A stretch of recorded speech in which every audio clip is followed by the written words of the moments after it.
नमस्कार दोस्तों, SSC bye अंकित में आप सभी का स्वागत है। आज हम हैं अप्रैल मंथ के जो इम्पोर्टेंट अपॉइंटमेंट्स हैं उनके बारे में।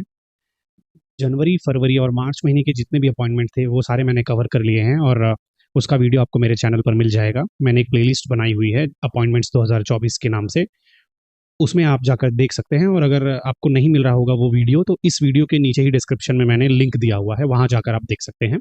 और उन सारे वीडियोज़ में जो मैंने नोट्स दिए हुए हैं वो आपको पीडीएफ के फॉर्म में मिल जाएंगे। इसी वीडियो के डिस्क्रिप्शन में टेलीग्राम का लिंक होगा, वहाँ पर जाकर आप देख सकते हैं, या फिर आप सिंपली टेलीग्राम में एसएससी बाय अंकित टाइप करेंगे तो भी आपको नोट्स मिल जाएंगे। तो आज जो हम अपॉइंटमेंट्स के बारे में बात करने वाले हैं वो अप्रैल मंथ के हैं। तो चलिए शुरू करते हैं। पहला अपॉइंटमेंट देखते हैं। तो पहला अपॉइंटमेंट जो है वो एसोचैम। जो एसोचैम क्या होता है? Associated chambers of commerce and industry of India, यानी एक एसोसिएशन बनाया गया है जो इंडस्ट्री ऑफ इंडिया है उनको रिप्रेजेंट करने वाले लोगों का मिलकर एक एसोसिएशन बनाया गया है। फॉर एग्जाम्पल ये एसोचैम है और ये जो छोटे छोटे डॉट्स हैं वो समझ लीजिए इंडस्ट्रीज है इंडिया की, उनको मिलकर एक बॉडी बनाई गई है जिसे एसोचैम बोला जाता है। तो उन्हीं के प्रेसिडेंट के रूप में संजय नायर जी का नियुक्ति किया गया है। ठीक है, ये आपके लिए एक इंपॉर्टेंट हो जाएगा, इंपॉर्टेंट न्यूज हो जाएगी कि प्रेसिडेंट के रूप में संजय नायर की नियुक्ति की गई है। कहाँ पर? एसोचैम में। और यहाँ पर ही अगर हम देखें कि फर्स्ट अपॉइंटमेंट किसकी हुई थी, यानी फर्स्ट एसोचैम का प्रेसिडेंट कौन था, तो डॉक्टर हीरानंदानी जी थे। और वहीं अगर फर्स्ट फीमेल की बात की जाए कि first female president of ASSOCHAM कौन थी, तो डॉक्टर स्वाति पीरामल जी थी। अब यहाँ पर आप देखेंगे कि मैं अपॉइंटमेंट कवर कर रहा हूँ बट मेरा तरीका थोड़ा सा अलग है। मैं क्या करता हूँ, ऑर्गेनाइजेशन यानी कहाँ पर अपॉइंटमेंट हुई है, कौन से ऑर्गेनाइजेशन में, कौन है वो पर्सन, नाम क्या है, डेजिग्नेशन यानी कौन से पद पर है, ये दो जो कॉलम है ना, first appointment and first women, वो मैं एक्स्ट्रा लेके चलता हूँ। क्योंकि बहुत सारे जो एग्जाम्स होते हैं एसएससी के उसमें फर्स्ट पर बहुत ज़्यादा फोकस किया जाता है कि फर्स्ट कौन है, पहला पर्सन कौन है, या पहली महिला है तब तो बहुत ही ज़्यादा इंपॉर्टेंट हो जाती है। इसलिए मैं, माफ करना, दोनों साथ में लेकर चलता हूँ। इससे क्या है, आपका स्टैटिक भी कवर होते जाएगा। और कभी कभी क्या होता है कि कोई चीज़ न्यूज़ में होती है तो उससे रिलेटेड उसका स्टैटिक पूछ लेता है, इसलिए यहाँ पर स्टैटिक कवर करके चलना भी बहुत इंपॉर्टेंट हो जाता है। ठीक है, तो यहाँ पर हम देखेंगे कि पहले प्रेसिडेंट के रूप में डॉक्टर हीरानंदानी, पहले वुमेन डॉक्टर स्वाति पीरामल, और करंटली जो है वो संजय नायर। तो इतना चीजें हमें याद रखनी है।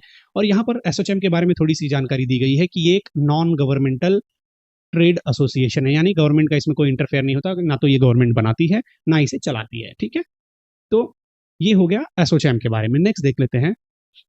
नेक्स्ट देखेंगे पीआईबी, प्रेस इंफॉर्मेशन ब्यूरो। आपको पता ही है पीआईबी जो हम हमारे करंट अफेयर्स के लिए काफी इंपॉर्टेंट होता है, वहां से न्यूज हम सब उठाते हैं। तो पीआईबी की प्रिंसिपल डायरेक्टर जनरल जो है, पीआईबी की प्रिंसिपल डायरेक्टर जनरल, इसके रूप में कौन बनी है? शेफाली शरण जी की नियुक्ति की गई है। ओके, ये एक इंपॉर्टेंट हो जाएगा क्योंकि गवर्नमेंट बॉडी है, पीआईबी है, वहां पे एक फीमेल की नियुक्ति की गई है। तो शेफाली शरण नाम याद रखिएगा। वहीं पर अगर देखा जाए कि फर्स्ट प्रिंसिपल डायरेक्टर जनरल कौन था, तो जे नटराजन जी थे। ओके, यहाँ पर अभी मुझे फर्स्ट वुमेन के बारे में कोई इन्फॉर्मेशन नहीं मिल पाई थी, तो इसलिए मैंने यहाँ पर इसको ब्लैंक रखा हुआ है। ओके, अब ये शेफाली शरण जी नहीं है, ये इतना तो मुझे पता है, लेकिन कौन था उसका न्यूज़ नहीं मिल पा रहा था, इसलिए मैंने इसे ब्लैंक रखा हुआ है। ओके, तो आपको बस याद ये रखना है कि शेफाली शरण जो है प्रिंसिपल डायरेक्टर ऑफ जनरल के रूप में अभी नियुक्ति की गई है। कहाँ पर? पीआईबी में। ओके, यहाँ पर मैंने पीआईबी के बारे में कुछ लिखा है, जब आपको नोट्स दिया जाएगा तो उसमें से आप थोड़ा देख के पढ़ सकते हैं, क्योंकि इतना कुछ ज़्यादा पीआईबी के बारे में पूछेंगे नहीं। अगर पूछेंगे तो ज़्यादा से ज़्यादा उनकी नियुक्ति के बारे में जो अभी करंटली न्यूज़ में है वो पूछेंगे। Okay, next. नेक्स्ट देखिए, जेएनयू काफ़ी न्यूज़ में रहता है, जवाहरलाल नेहरू यूनिवर्सिटी काफ़ी न्यूज़ में रहता है, इसलिए मैंने यहाँ पर एक इंपॉर्टेंट नियुक्ति हुई है उसको लिया हुआ है। वो कौन है?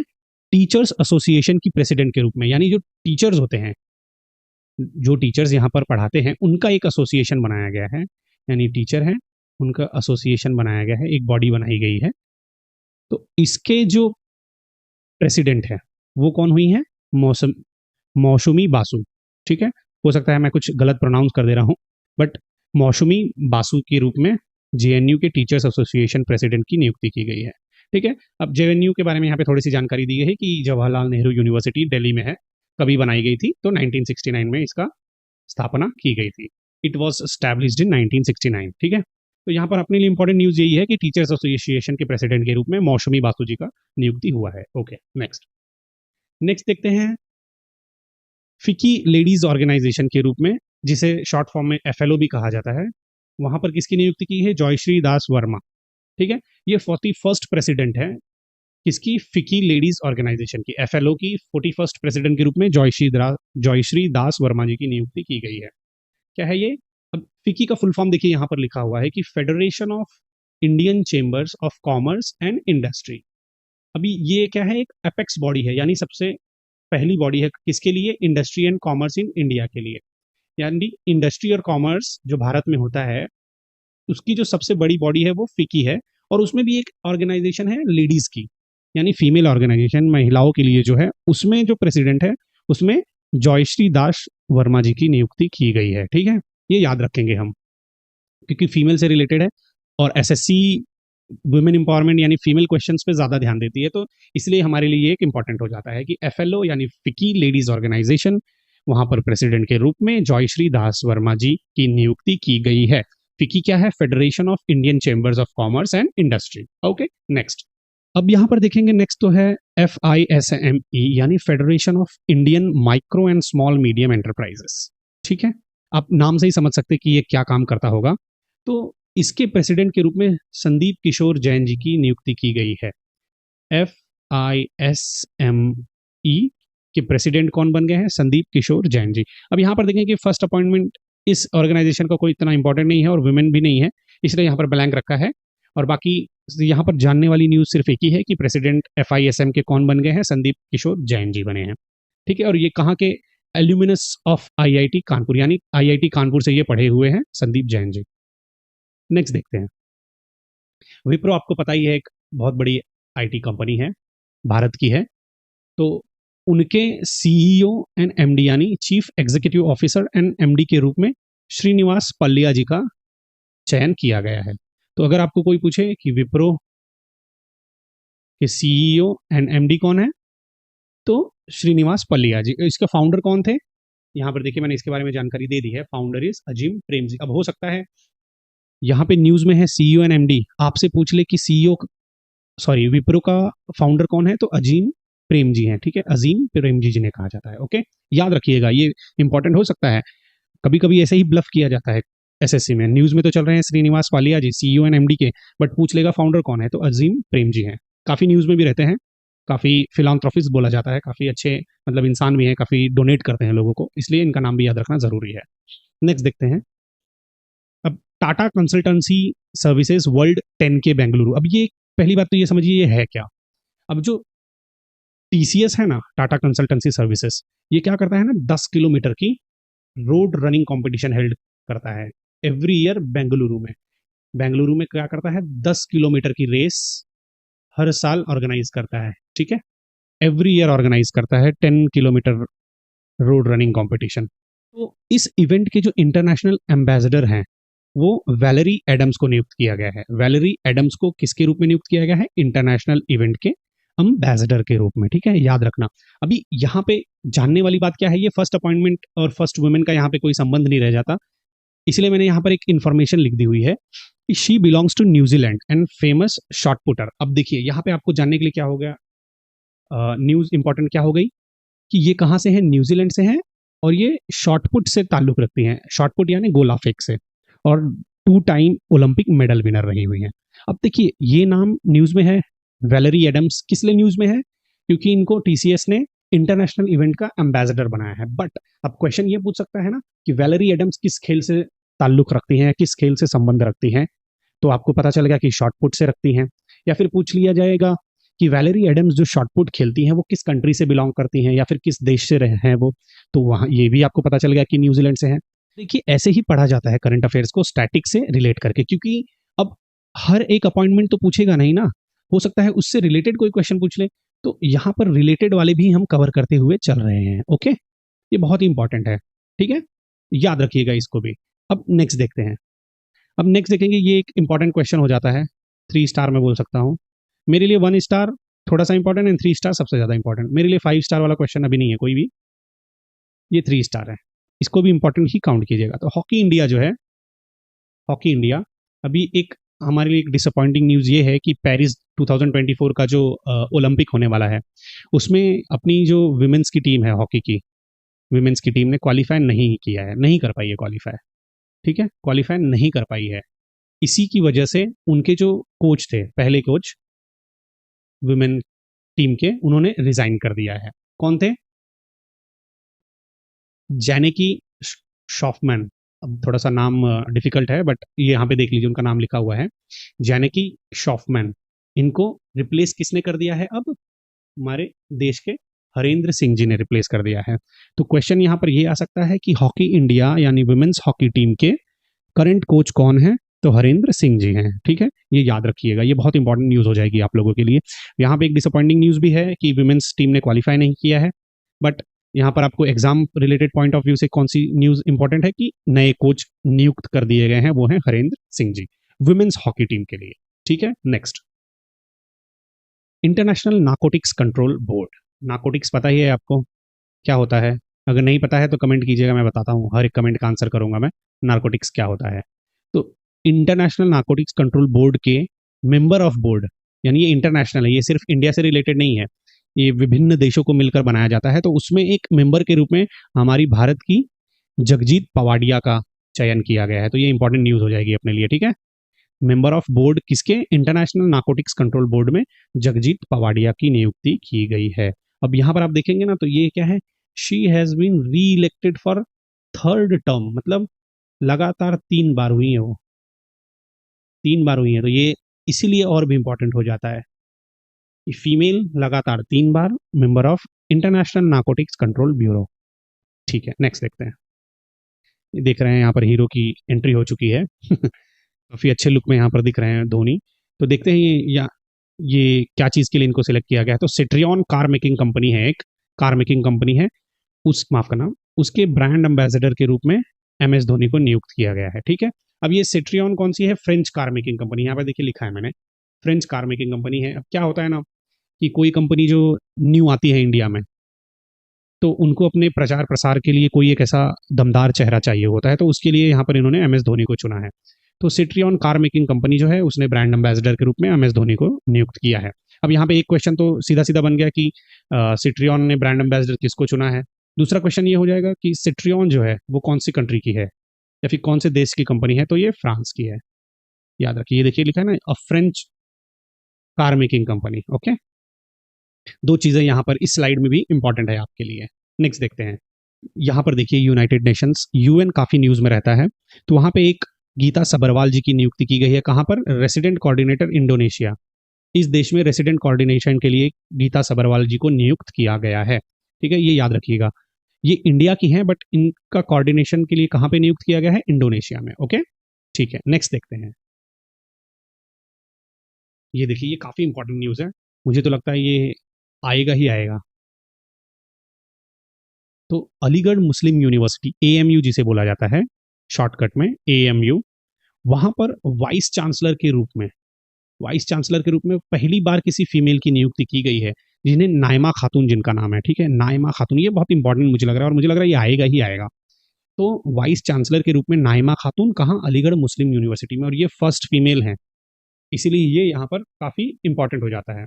तो देखिए क्या है कि प्रेसिडेंट द्रौपदी मुर्मू जी ने इनका चयन किया हुआ है as a vice chancellor of AMU. अब मुझे एक क्वेश्चन आप ये बताइएगा, कमेंट में लिख के बताइएगा कि यहाँ पे देखिए ये वाइस चांसलर है ना, वाइस चांसलर, तो यूनिवर्सिटी जो होती है ना स्टेट की, उसका चांसलर कौन होता है? चांसलर कौन होता है, ये कमेंट में जरूर बताइएगा। देखते हैं किसको पता है या किसको नहीं पता है, आप बताइएगा कमेंट में। आपका अगर राइट होता है तो मैं वहां पे अप्रिशिएट जरूर आपको करूंगा, ठीक है, बताइएगा जरूर। चलिए, ये याद रखने वाला अपॉइंटमेंट है और बहुत ही इंपॉर्टेंट अपॉइंटमेंट है ये पहली बार हुआ है कि एएमयू में, अलीगढ़ मुस्लिम यूनिवर्सिटी में, किसी फीमेल को एज अ वाइस चांसलर नियुक्त किया गया है। चलिए नेक्स्ट देखते हैं। अब यहाँ पर देखेंगे महुआ यानी ministry of housing and urban affairs के डायरेक्टर के रूप में सुनील कुमार यादव जी की नियुक्ति की गई है। इसमें कुछ खास नहीं है ज़्यादा, बट एक इम्पॉर्टेंट यानी इम्पॉर्टेंट मिनिस्ट्री की नियुक्ति थी, तो मैंने सोचा कि इसे ले लेना चाहिए यहाँ पर, ठीक है। याद रखिएगा कि Sunil Kumar Yadav ji ministry of housing and urban affairs में एज अ डायरेक्टर अपॉइंट किए गए हैं, और ये एक आईआरएस ऑफिसर हैं, इंडियन रेवेन्यू सर्विसेज में ऑफिसर थे, अब यहाँ पर उनको ले लिया गया है। नेक्स्ट देखते हैं। ये थोड़ा सा मुझे लग रहा है इंपॉर्टेंट हो जाएगा। क्योंकि एसएससी जो है ना वो काफ़ी खेल प्रिय है, यानी स्पोर्ट्स के लिए उसका अलग ही एक प्रेम होता है, इसलिए मैं इसको यहाँ पर लेकर आया हूँ कि रेसलिंग फेडरेशन ऑफ इंडिया। और आपको पता ही है कि डब्ल्यूएफआई रेसलिंग फेडरेशन काफ़ी न्यूज़ में था, काफ़ी कारणों से, अच्छे कारणों से, बुरे कारणों से, दोनों कारणों से न्यूज़ में था, तो उसके लिए भी एक इंपॉर्टेंट न्यूज़ हो जाती है कि एथलीट्स का जो कमीशन बनाया जाएगा रेसलिंग फेडरेशन ऑफ इंडिया के, उसमें नरसिंह यादव की नियुक्ति की गई है, ठीक है, एज अ चेयरमैन। यहाँ पे मैंने पोस्ट नहीं लिखी है, शायद लिख देता हूँ मैं, एज अ चेयरमैन। वैसे इसका इन्फॉर्मेशन यानी यहाँ पे दिया हुआ है, तो कोई डरने की बात नहीं है कि मैंने यहाँ पे नहीं लिखा। यहाँ पे आप देख सकते हैं, appointed as a chairman of athletes commission, ठीक है। तो क्या हुआ था कि रेसलिंग फेडरेशन का चुनाव नहीं हुआ था कि यहाँ का प्रेसिडेंट कौन बनेगा, तो यूनाइटेड वर्ल्ड रेसलिंग जो है ना, उसने इसे बर्खास्त कर दिया था, ठीक है। तो उसी को फिर से चालू रखने के लिए इन्होंने क्या किया है, एथलीट्स कमीशन का जो चेयरमैन बनाया है किसे, नरसिंह यादव जी को। तो वो भी एक रेसलर थे पहले, इसलिए इनको चेयरमैन बना दिया गया है, ठीक। ये याद रखिएगा, एक मतलब याद रखने वाली न्यूज़ है ये, हो सकता है एग्जाम में पूछ ही ले, क्योंकि देखिए मैंने ना जो ऑर्गेनाइजेशन या फिर जो चीज़ें काफ़ी ज़्यादा न्यूज़ में होती है ना, उसे ही उठाया है। और एसएससी भी यही करती है, जो काफ़ी ज़्यादा न्यूज़ में होती है बट हमें लगता है कि यार ये तो नहीं इंपॉर्टेंट होगी, वहीं से क्वेश्चन आ जाता है। रेसलिंग फेडरेशन ऑफ इंडिया आप सभी को पता है किस लिए न्यूज़ में है, किन्हीं बुरे कारणों से भी है, और अच्छे कारण तो मुझे अब इस समय अभी कुछ दिखाई नहीं दे रहे हैं, तो समझ लीजिए कि बुरे कारणों से ही न्यूज़ में है। तो ये एक उसके लिए एक अच्छी बात हुई है कि किसी एथलीट्स कमीशन का चेयरमैन की नियुक्ति की गई है ताकि वो आगे बढ़ सके, इसलिए ये नियुक्ति आपके लिए बहुत इंपॉर्टेंट हो जाती है, ठीक है। नेक्स्ट देख लेते हैं। अब यहाँ पर देखिए, रेड कलर जिसको जो मैं लिखता हूँ ना, यानी पहले तो देखेंगे, पीछे देखिए मैंने सब ब्लैक में ही लिखा हुआ है फॉन्ट्स, यहाँ पे देखिए रेड में है, तो ये मैं आपको बोलता हूँ ना कि ये मेरे लिए काफ़ी ज़्यादा इंपॉर्टेंट क्वेश्चन है और ये हो सकता है आ जाए एग्जाम में, इसलिए मैं इसे रेड कलर में मार्क कर देता हूँ। तो यहाँ पे आप देखेंगे कि democratic Republic of Congo country जो है, उसकी फर्स्ट फीमेल प्राइम मिनिस्टर बनी है, कौन है, जुडिथ सुमिनवा तुलुका, सेम नाम यहाँ पर भी है, प्राइम मिनिस्टर जुडिथ सुमिनवा तुलुका। ये first prime minister of democratic Republic of Congo बनी है, तो याद रखने वाली बात है ये। यहाँ पे अगर पूछ लिया जाए कि फर्स्ट प्राइम मिनिस्टर कौन था, तो पैट्रिस लुमुम्बा, ठीक है, ये थे। और अगर अभी करंटली बोला जाए तो जुदिथ सुमिनवा तुलुका, ये हैं, याद रखिएगा, ये इंपॉर्टेंट हो सकते हैं, democratic Republic of Congo. Next, ये देखिए, ये काफ़ी बढ़िया ऑर्गेनाइजेशन है, एनएसजी, नेशनल सिक्योरिटी गार्ड्स। उनके डीजी के रूप में, यानी डायरेक्टर जनरल के रूप में, नलिन प्रभात जी की नियुक्ति की गई है, ये याद रखने वाली बात है। और इसे कब बनाया गया था, 1984 में, ऑपरेशन ब्लू स्टार के लिए। अगर आपको नहीं पता है ऑपरेशन ब्लू स्टार क्या है, तो आप एक बार जरूर इंटरनेट पे सर्च करके देख लीजिएगा, तो आपको पता चल जाएगा ऑपरेशन ब्लू स्टार क्या था। तो उसके बाद ही एनएसजी का नियुक्ति की गई, आई मीन एनएसजी को बनाया गया था, और उन्हीं के डीजी के रूप में अभी नलिन प्रभात जी हैं। किसी भी फीमेल की नियुक्ति नहीं की गई है एज अ डीजी। और अगर पहले देखा जाए तो आरटी नागरानी, इनको पहला डीजी बनाया गया था एनएसजी का, ठीक है। हमारे लिए यहाँ पे इंपॉर्टेंट न्यूज दो हो जाती है कि एनएसजी के करंट आई मीन चेयरमैन बोल रहा हूँ, डीजी कौन है एंड पहले डीजी कौन थे, ओके। नेक्स्ट, वर्ल्ड बैंक से रिलेटेड है। अब वर्ल्ड बैंक में भी किसी इंडियन की नियुक्ति हुई है, तो वो हमारे लिए इंपॉर्टेंट हो जाता है। World bank groups economic advisory panel, यानी वर्ल्ड बैंक के इकोनॉमिक एडवाइजरी का पैनल होता है, पैनल में काफी सारे मेंबर्स होते हैं, उनमें से एक है हमारे राकेश मोहन जी। देखिए फेस, देखिए कितना ग्लो है इतनी बड़ी जगह पे नियुक्ति हुई है तो होगा ही। तो राकेश मोहन जी हैं, उनकी नियुक्ति एज ए एडवाइजरी पैनल में हुई है। ये पहले आरबीआई के डेप्यूटी गवर्नर भी रह चुके हैं दो बारी। देखिए यहाँ पर मैंने लिखा हुआ है कि 2002 से 2004 के बीच में और 2005 से 2009 के बीच में ये दो बारी डेप्यूटी गवर्नर रह चुके हैं आरबीआई के, यानी रिजर्व बैंक ऑफ इंडिया के। अब देखिए यहाँ पर इनसे रिलेटेड न्यूज़ तो है ही, मतलब ये न्यूज़ में है, इनका अपॉइंटमेंट हुआ है, बट हो सकता है स्टैटिक के रूप में आपसे ये पूछ ले कि सन 2002 या फिर सन 2005 में इनमें से कौन deputy governor of reserve bank थे। तो ये भी आपको एक याद रखना चाहिए, क्योंकि मैंने बहुत बारी देखा है एसएससी में कि करंट तो नहीं पूछता बट 15-20 साल के पुराने भी पूछ लेता है, कभी कभी पूछ ही लेता है। मैं आपको क्वेश्चंस नेक्स्ट लेक्चर में कभी जब अपॉइंटमेंट्स नहीं कुछ दूसरा कवर कर रहा हूँ तो दिखाऊंगा। तो इसलिए मैं बोल रहा हूँ कि अगर आप ये पढ़ ही रहे हैं कि वर्ल्ड बैंक में किसकी नियुक्ति की गई एज ए एडवाइजरी पैनल, तो उससे रिलेटेड अगर कोई और स्टैटिक चीज है तो वो भी हम देख लेते हैं ना। ज्यादा से ज्यादा 1 से 1.5 मिनट एक्स्ट्रा लगेगा बस, बट आपका एक क्वेश्चन तो कवर हो जाएगा, राइट। तो इसलिए मैंने यहाँ पर इसे कवर किया हुआ है, ठीक है। तो ये इंपॉर्टेंट है, इसे याद रखिएगा। नेक्स्ट देख लेते हैं। वैसे मैं हर एक को ही इंपॉर्टेंट बोल रहा हूँ क्योंकि मैंने ऐसे अपॉइंटमेंट उठाई ही हैं कि जो अपने लिए एग्जाम में इंपॉर्टेंट है और आ सकते हैं। बहुत सारे ऐसे अपॉइंटमेंट होते हैं जो ना एग्जाम पॉइंट ऑफ व्यू से इंपॉर्टेंट होते हैं और उनको कभी पूछा भी नहीं गया है एसएससी में। और हाँ, अगर एसएससी में कैसे क्वेश्चंस पूछे जाते हैं इसके बारे में अगर आपको जानना है ना, तो मैंने 3 वीडियोस बनाए हैं और उस वीडियो का मैंने लिंक जो है वो डिस्क्रिप्शन में डाला हुआ है।